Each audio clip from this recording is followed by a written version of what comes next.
Hi, this is Dan Heisman, and we're here with another video on YouTube to help you improve your game.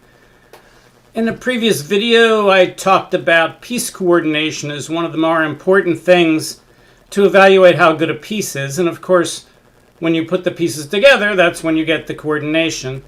So I thought to myself, if we wanted to show an example game, what would be a good game with piece coordination? And I thought maybe it would be Bobby Fischer's game against Robert Byrne in the 1963-64 US Championship. Now, if you don't know about Fischer in the 63-64 US Championship, in those days they invited the top 12 players in the United States to play a round-robin tournament, and Fischer played against the other top grandmasters. I guess there was an IM or 3 thrown in there. And in that tournament, Fischer won every single game of the tournament. He went 11-0, I believe. I think it was 12 people with 11-person round. I don't think it was 4. I think later they went to 14 and there was 13 rounds, but I think this was just 11 rounds. And he was 11-0. And after the tournament, somebody congratulated Grandmaster Larry Evans on winning the tournament. And Larry Evans looked at them funny and said, "What are you talking about? I didn't win the tournament. Bobby did." And the other person said to Evans, No, Bobby won the exhibition. You won the tournament." Anyway, so Fischer won every single game, and this is the most famous game from that tournament, a game against Grandmaster Robert Byrne. Now, Robert Byrne was my coach's brother. My coach was Donald Byrne. Donald Byrne was an IM who would have been a GM. He won the U.S. Open. He played on several Olympic teams, but in those days it was much harder to become a GM than it is now. And Donald Byrne later became ill, and he wasn't able to play in a lot of international tournaments, so he never got his Grandmaster title. But he was one of the, 1 or 2 or 3 best international masters in the world. If he had lived in Europe, he would have easily gotten his Grandmaster title. We tried to get him the title posthumously, but FIDE turned that down, or at least whoever was making that decision. All right, so let's look at this game with an idea of looking at the coordination of the pieces. And since Fischer was black, let's flip the board. Flip. And I'll probably even bring in the engine a little bit, make the board a little smaller. So let's take a look at the game. Robert Byrne opened with d4. Robert Byrne, by the way, was a very, very strong grandmaster. He once qualified for the candidates tournament, where they had the top 8 players playing off to see who would win the candidates and challenge for the world championship. So he was good enough to make the candidates tournament. So he wasn't just any run-of-the-mill grandmaster. All right, after d4, knight f6, c4, Fischer plays g6. So now if white plays knight c3 and black plays d5, we have a Grunfeld. If white plays knight c3 and black plays bishop g7, we have a King's Indian. And here, Robert Byrne decided to play g3. Now these days with engines, we can ask the engine, what would you do here? What would be your best move? And I asked Stockfish that in this position, and Stockfish said, well, I would get ready to play a Grunfeld by playing c6, but he doesn't want to capture back with the knight because after e4, for instance, d5, c takes d, knight takes d. If there's no knight on c3, then after e4, he's going to chase the knight around without getting a chance to capture and giving white time that he has to recapture, giving black that extra tempo when white recaptures. So Fischer plays c6, and you can see that's actually the best move. So even though they didn't have engines to tell them what's the right move order, Fischer came up with the best move order for black. All right, so c6, we'll take the engine off for the moment. Bishop g2, of course, black will play d5. Robert Byrne decides to trade pawns. In this position, trading pawns isn't necessary, and it allows black to catch up in space, because right now white has more space than black. He has 2 pawns on the 4th rank. Black has a pawn on the 5th and the 6th. And it also gives the black knight a nice square on this c6 square. So in terms of coordination, not much is happening. It's too early in the game.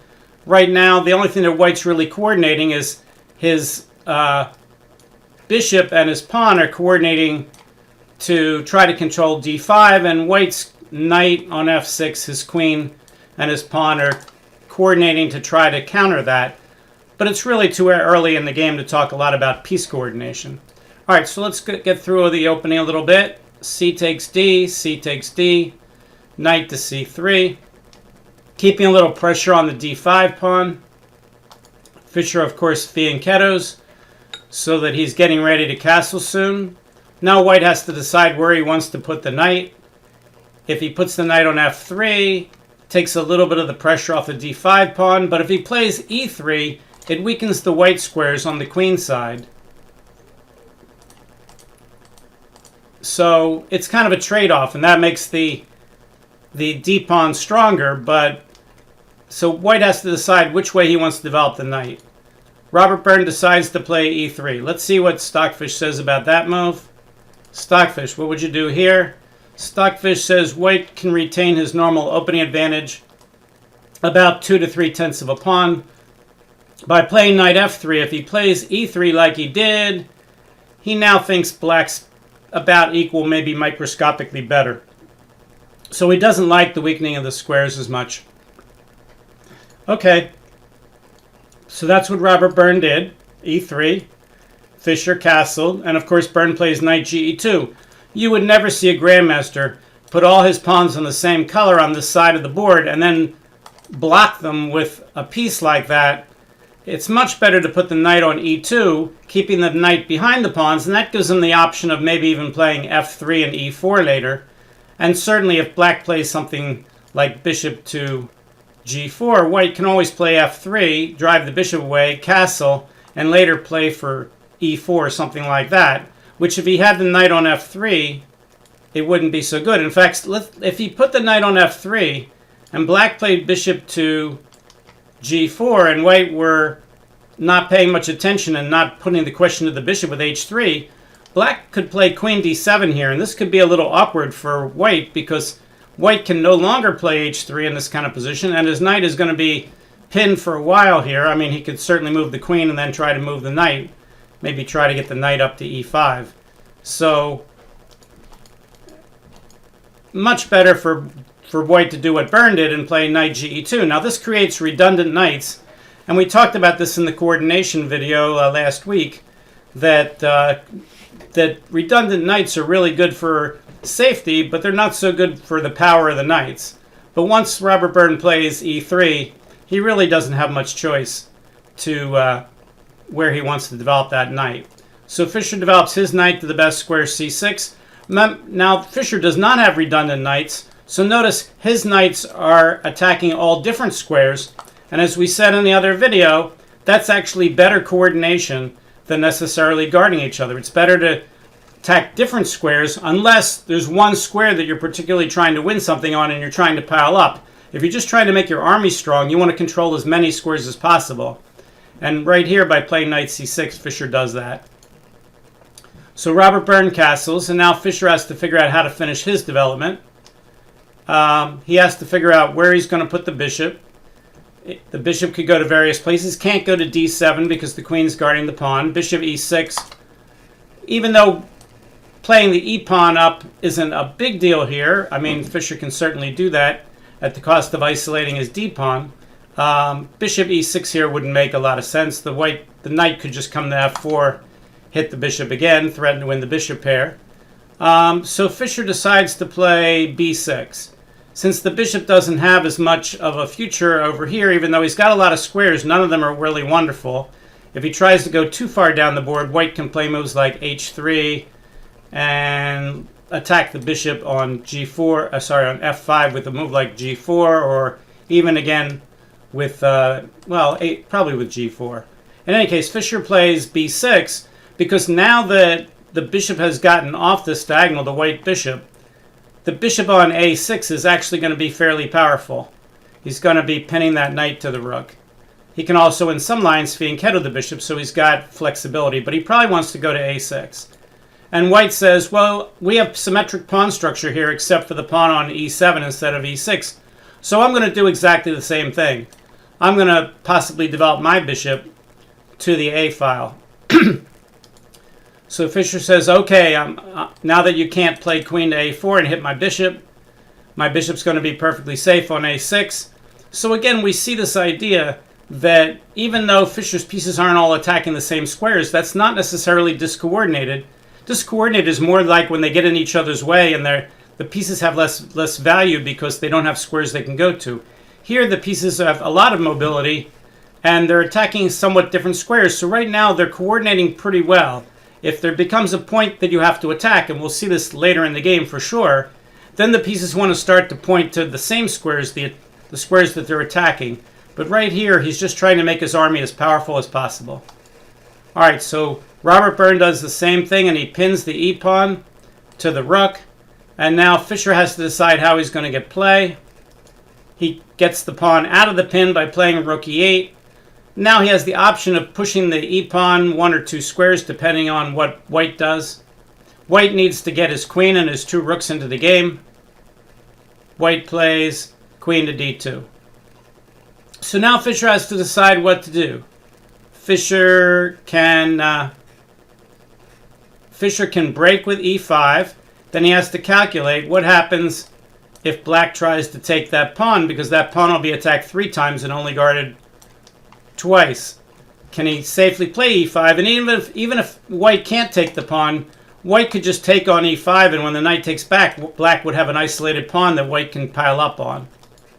So Fischer calculates that black can't take the pawn, and in his book, My 60 Memorable Games, Fischer writes that he was a little worried about playing this move because it would isolate his d-pawn, but he felt that his pieces were excellently coordinated and that the activity of his army would more than make up for the fact that he would be the one with the isolated pawn.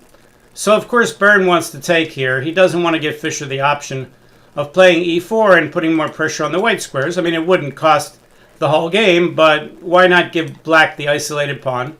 So he takes and Fischer takes. And now, for everybody's edification, we have to look at what happens here. Well, one of the problems for white is the queen will be the last guarder of that square, and the queen is also guarding the knight on e2. So if knight takes d5, let's let Stockfish back this up here. White will simply take it. If the queen takes, then black could either trade queens first or just take the knight. Stockfish says take the knight. And if white takes the rook, takes, and if he takes back over here, just rook takes, and black has 2 pieces for a rook and a pawn, plus black has the bishop pair. Now you might say, gee, I know my Reinfeld numbers. A bishop and a knight for a rook and a pawn is 6 to 6. This game should be about even. And Stockfish says, oh yeah, well here's what I think of your Reinfeld numbers. Black's up by 6.5 pawns in this position. A complete winning position for black. Black's not only threatening to take the rook, but if the rook moves, he can play knight checks and take the other rook. So he's even winning material right away. On the other hand, if white plays bishop takes d5, black, according to the engine, black could play bishop takes e2 with similar play to before, but he can actually win the queen with knight f3 check. Why? Because if the bishop takes, then he loses the queen with queen takes d2, and if the bishop doesn't take, then knight takes d2. So Robert Byrne can't take it 6 ways from Sunday, and of course he doesn't take it. He wouldn't be a top grandmaster if he took the pawn. So now, now Robert Byrne has to finish his development then. What he clearly wants to do is add more pressure to this pawn so maybe he can take it. So one idea would be to put a rook on d1, and the question is which one? Normally here, if you're playing a speed game, you want to play the rook on f to d1 because the rook on a belongs on the open file. But that's just in a speed game. In a slow game, you actually have to figure out what's going to happen. And it turns out this is a key position in the game. Robert Byrne played the natural mode, the rook f d1, and in his book, My 60 Memorable Games, Fischer wrote, another one of those cases of the wrong rook, and he writes how when the Soviets analyzed this game, they criticized that move and said if white had played rook a d1, then white would be even better. Fischer wrote in his book that he would have played here queen to c8, and he thinks that after queen c8 that black is doing fine even though his d-pawn is loose. Let's see if Stockfish agrees. Mr. Stockfish, what would you do on rook rook a d1? Stockfish says Fischer is correct. Very good analysis. Of course, Fischer has years to look at the game. once it's been criticized. I think he played the game in 1964. It was criticized around that time, and he wrote the book around 1969, maybe 68, 69. So, you know, he had a few years to figure this out, and he's absolutely correct. He would still have a nice advantage after Queen C8, but it's only 0.7. Look at the difference when White plays the other rook over. If White plays rook FD1, Stockfish says, well, now Black's up by like 1.6. All right, but why is he up by 1.6? So now we're going to have to start to look more at the coordination. The only black piece that's not in the game right now is the rook on A8. And if we're just developing pieces, we would throw it onto the open file. But right now, the knight and the bishop can coordinate to control D3, which would block off the queen and the rook. But it also starts attacking squares on the king side that White will have trouble guarding those squares, and Black's going to have a chance to get more pieces on those squares than what White is guarding. So Black plays knight to D3, the best move. And now he's threatening things like knight to E4, hitting the F2 pawn twice, and unfortunately this knight can't easily take because it's going to be pinned to the rook. So White has to be very careful now that he doesn't lose right away. And White plays, I believe, his best move. The engine says the best move is knight F4. Let's see what Robert Byrne played. He plays queen C2, and Stockfish says, nope, that's not the best move. And now Fischer can sacrifice his knight with a winning attack. Let's look at the best line for both sides now. Knight to F4, best move. Knight to E4, hitting this knight twice. Knight takes E4. He's not going to take the rook right away. That would be a mistake. Bishop takes rook. Knight to D6. And now he can't take. And he saved the knight. If he tries to save the bishop here, White can take the rook. Let's say he plays bishop back to G7. Now knight takes D3, wins that piece, and White's up material already. And White's up 8 pawns. So Fischer's not going to do that. So let's see what the best move is. The best move after knight takes E4 is not to take the rook, of course. It's simply to take back and play E takes D4. D takes E4. Now White will save the rook, rook A, B1. Now Black puts the rook on the open file. Look at these beautiful coordination. Look how the bishop and the knight and the queen are all attacking squares that are guarding the pieces and controlling the middle of the board. The rook is guarding the pawn on E4. Black's rook on B1 is just there because he's trying to avoid being taken, not because it's a good square. The knight and the bishop are controlling the other squares for the rook. The rook on D1 and the queen on D2 are blocked. So Fischer's pieces are really coordinated here. The engine says White should try bishop H3, hitting this rook. Black should block that line and guard his e-pawn with the F5. Now bishop F1, trying to get rid of that monster knight there. Bishop C3, hitting the queen. Look how these pieces are nicely coordinated. Queen to E2, what else could he do? Going into a discovered attack. But if now knight takes F4, White can play queen takes A6. So Black plays bishop to B5. I don't know if he's trying to play A6 and then move the knight. I'm not sure. Knight takes D3, giving up the exchange. Bishop takes D3. He's going to lose the exchange anyway, so he sacks. Rook takes D3. E takes D3. Queen takes. Queen takes. Trade off when you're winning. And now White has the bishop pair and a pawn for the exchange, which sometimes is enough. But here with these open lines, and Black's controlling all of them right now, rook E D8. The engine says this should be a pretty easy win for White. All right, so that's what would have happened if White had played his best move, knight F4. Instead, White plays queen C2. I don't think in the book that Fischer says knight F4 was the best defense, but, you know, we have a big advantage on him. We have a 3600 rated engine figuring this out for us. And, you know, that's not something that Bobby had when he wrote the book in 1969. All right, so knight F4, and you can see the engine says Bobby should sack the piece with knight takes F2, starting a winning attack. And, of course, he doesn't miss it. He does play knight takes F2. King takes F2.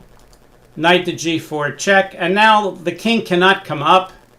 If the king goes to f3, check, takes, check, here, check, here, mate. Can't come up.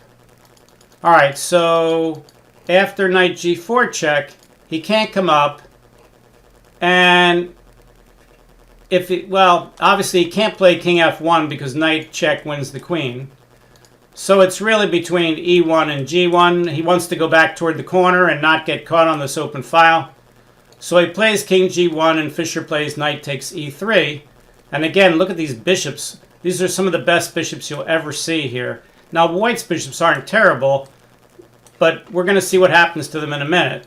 So knight takes e3, and of course White has to save the queen.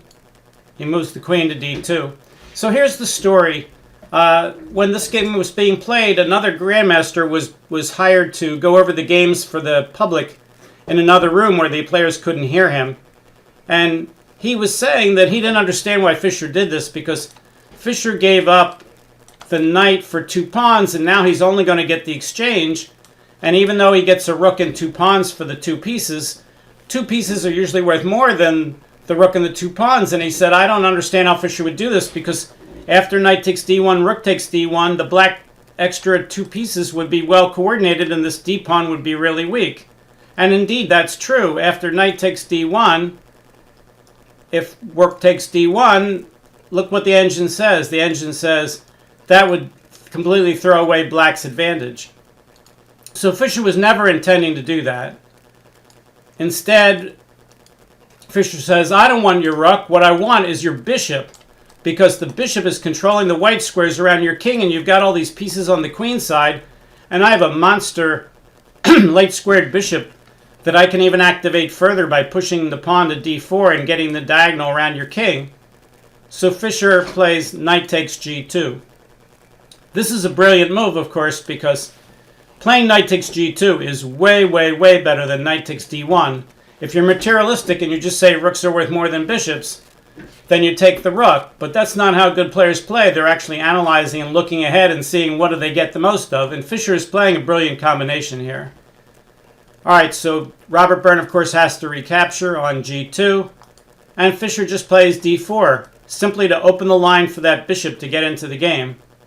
And now Byrne's got a problem. There's not a lot of great places to move this knight, and if he takes this pawn, he's moving into some more multiple kind of possible pins in this way. So Robert Byrne does take it. He really doesn't have much better. And Fischer checks. And now White has to decide what to do with his king. Well, if he puts the knight in the way, Black could simply trade queens and then play bishop takes knight, winning a piece and forking the rooks. So moving the knight to f3, Stockfish says, let's see, does he agree with me? Yeah, he says just trade queens, take the knight, and when the smoke clears, you're going to be way ahead. +8 for Black. So he can't put the knight in the way. All right, well, what else can he do? He could play king to g1, he can play king to f1, he can play king f2. Obviously, king h3 isn't going to be very good. King h3, we'll let the engine show you again. King h3, let's bring the engine in. Queen checks. He pretty much has to push the pawn. Fischer can just play h5, threatening queen takes mate. Now White would have to guard that square. Let's say he plays queen f4. Pawn takes check. If the queen takes here, rook to e3 check to remove the guard. If the king continues to try to guard, you can't put the knight in the way because rook takes knight, sneaky pin. King h4, bishop f6 check. Oh, mate in one, queen in the way, rook h3 mate. All right, so he can't come up. Let's see what else he can't do. He can't probably play, let's see, in the game he played king to f1. Let's look at king to g1. If he plays king to g1, bishop takes check, queen takes, and the old, I think they call it the hook and ladder thing, rook checks. So clearly rook can't take to remove the guard, so the king would have to go to f2 in this position. And now queen takes d4 check. And this rook is pinned to the other rook. Rook takes a1, and again, black's winning. So back to the game. So in the game, Robert Byrne played king to f1. This bishop, this rook, this queen are all coordinated. The only piece that's really not in the attack is the rook on a8, and he can come in at almost any time depending on what black does. And now Fischer plays the best move. You can see Stockfish saying it. He simply makes a threat to bring his queen up to h3. He plays queen to d7, threatening queen h3 check. If king f2, then queen takes h2 check. And black needs to stop, white needs to stop this, but how can he do it? So let's look at some possible defenses. Let's say he plays queen to f2. Well, then queen h3 check, king to g1, rook to e1 check. Why is he doing that? Well, he's just trying to get the rook off of the knight. He can't take with the queen because it's queen g2 is mate. And if he takes with the rook, we take the knight, and we're just getting the queen. This is all deflection.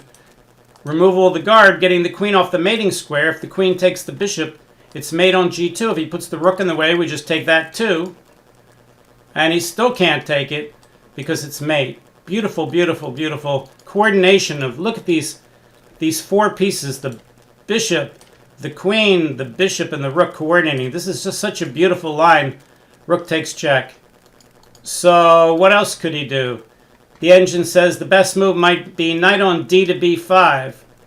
Then queen to c6, threatening queen h1 check, followed by queen h2 check.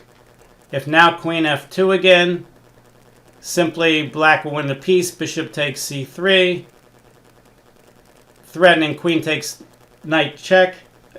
So white would have to give back the material with knight takes c3, just queen takes c3. And now black's up a pawn, but his pieces are much, much better placed, and white's king is still in great danger. The game could end something like rook a c1, queen e5, rook d2, queen e4, again threatening to come back here, queen g2, just giving up the exchange to stop that. Black says, sure, I'll take it. Queen takes, rook takes, bishop takes, king takes. Rook a c8. More important to trade or retreat than it is to try to win this pawn. And white can just resign. So queen f2 was the nice line. Knight bd5. You can see if we bring up the engine, black's up by at least 7 pawns in every line. Well, Robert Byrne's a good grandmaster, and even though he's up a piece here, he realizes that all these lines fail on all these brilliant combinations. So Robert Byrne resigned here, and in his book, Fischer wrote, it was a bitter thing for him that Robert Byrne resigned, and he didn't get a chance to show all these really nice lines over the board.